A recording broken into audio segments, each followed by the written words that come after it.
Do you have a limited liability company, you're ready to retire because you're finished using it and you don't know how to shut it down? Well, in this video, I'm going to walk you through the steps that you should enact to make sure you don't put yourself in a situation where your assets will be at risk at a later date because you botched the closing of that LLC.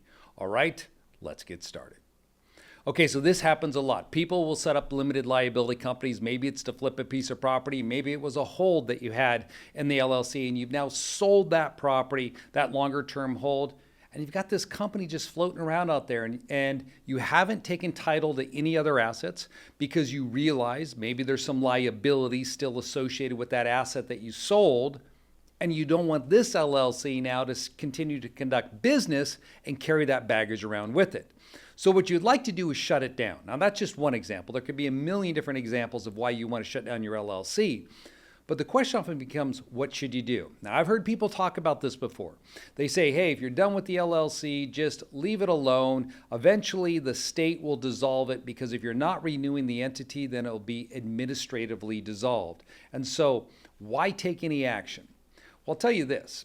In certain situations, if you wait and you allow the state to administratively dissolve your entity, it may not be technically killed in the event of a lawsuit. That is, if somebody wanted to come back at you at a later date, they could say, yeah, that LLC that the state dissolved over here back in 2025, and now we're here in 2026.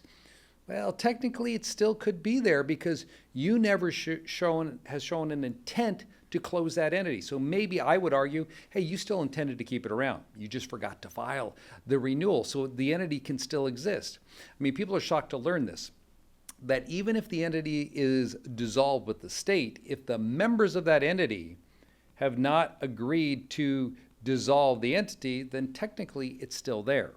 So if you need to dissolve an LLC, you want to make sure you're following the proper steps to do it. Now, what are those steps? Well, step one is not file articles of dissolution with the Secretary of State. And I've seen a lot of investors make this mistake. All they do is file the articles of dissolution with the Secretary of State and they say, hey, my entity's dissolved. That's step two, file articles, I'm just going to put ART, of dissolution. Okay. What you need to do in step one is read your operating OPG, read your operating agreement.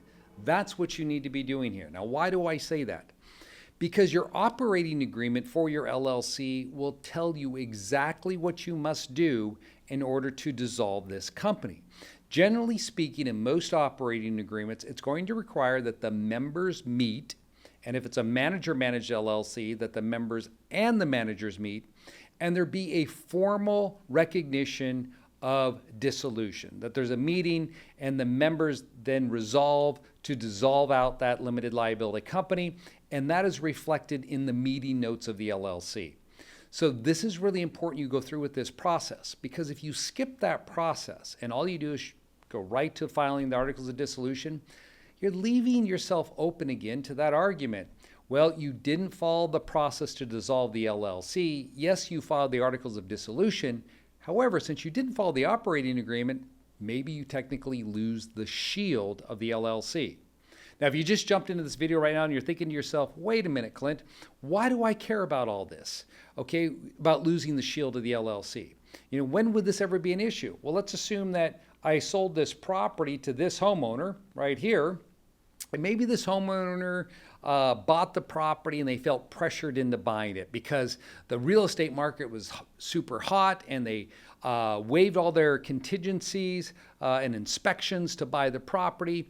And now they found some problems with it and they feel that you should have disclosed something. They weren't given enough time because of the hot real estate market to do their due diligence. So they want to blame someone and they want to blame you.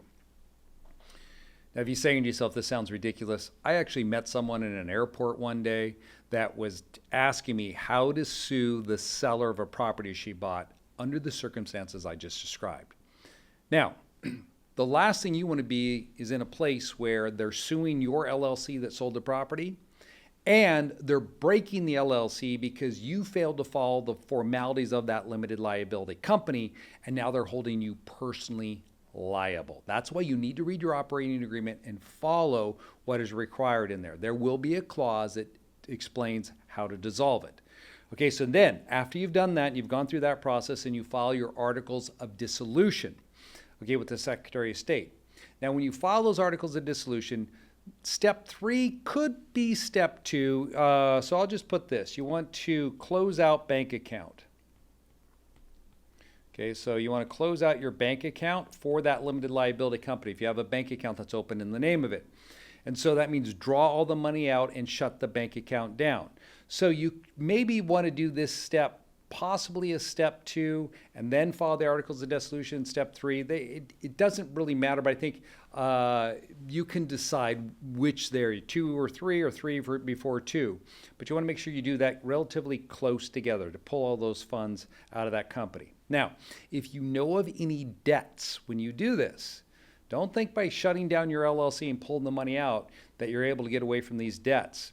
That's why I would have another resolution stating that the members have met and they've decided to liquidate out all of the accounts held in the name of the LLC and all of its assets after making a determination, this is key, after making a determination that there were no debts and ongoing obligations of the limited liability company. And so what that's saying is that you did your due diligence. You looked in to make sure, hey, we're not dissolving out the LLC with known creditors out there. We figured no one was out there, so we're pulling the funds out of the company. So then you pull them out. Now, when you distribute those assets, you must distribute the assets to the members. Okay, sometimes people will think about doing this. Hey, I'm the member of that LLC, but I have another LLC that I set up over here in Wyoming. Why don't I just pay the funds over to here? You don't want to do that. You want to pay it whoever the member is. If there was a separate LLC here that was a member of this one, then you pay it to this LLC. Okay, if you want it to get over here, then you would take a distribution to yourself and then move it over to there. But make sure the distribution goes to the members of the limited liability company that you are dissolving. Okay, so then after you've done that and you've pulled all the assets out, then the last thing you're really going to need to do here is file a final tax return. Okay, so if your limited liability company was treated as an S Corp, C Corp, or partnership for federal tax purposes, then it will need to file a tax return. Now, if it was not filing a tax return because it was a disregarded entity, then you're going to want to inform the IRS that you want to cancel out that EIN. So by doing that now, you're shutting it down not only with the state, but also with the Internal Revenue Service, and you're closing this entity out for good. And then you can move on. Now, even though you've shut an entity down, there's nothing to stop a potential creditor that is existing out there that comes along at a later date from trying to sue that entity, although it's been dissolved. But that's fine because they're suing a company that's dead, and that really limits your exposure. Hey, who are you going to go after? It has no other assets. But where you leave yourself open is if you don't go through the right process, they may be able to then break through that entity you shut down and go after you personally. So make sure you're following these steps when you're shutting down your LLC. And if you'd like some assistance with that, be sure to reach out to us here at Anderson. We have a great service that assists people in forming LLCs and closing limited liability companies down. And to learn more about that, all you need to do is go into the show notes, and there's a link there for a free strategy session. You can click on that, get yourself set up with us. We can walk through your situation and make some targeted recommendations on what you should be doing with your business. And last but not least, if you want to learn more about asset protection, I would encourage you to attend our one-day tax and asset protection workshop. We hold these on Saturdays. They're highly attended by investors all over the country, and in some cases from all over the world, where you teach you about using LLCs, corporations, land trusts, the tax code to really improve the return on your investing and show you how to protect your assets. Check it out. It's completely free. It'll be the best 8 hours you spend on a Saturday. I guarantee it.